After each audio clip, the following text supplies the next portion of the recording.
SABC has made a commitment to continue to tell an African story from an African perspective. This transpired during a meeting with the SABC management and two broadcasters from the SADC region.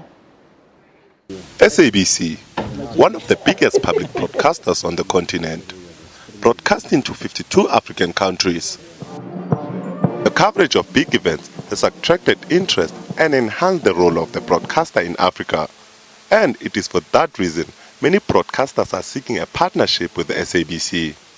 The SABC's 90% local content policy is appreciated by other African countries.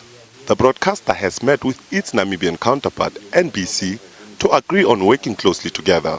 You go to Zimbabwe, you go to Namibia, you go to Botswana, Lesotho. I mean, we interact. We are Africans, we relate on traditional and cultural issues. So we as SABC, we are leading that process of making sure that we defend our culture. Within the African setting, we find that the bulk of our programs are coming from entities outside the continent, which in a way compromises how storytelling is done from an African perspective. So we want to push that idea and also to say, let us share, let us show what is happening in Namibia. Equally, let us also show what is happening in South Africa, and at the same time also for us to get that crossover that will give an overall view of what the continent is all about.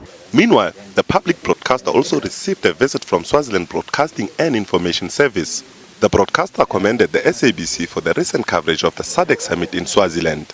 SABC News, Johannesburg.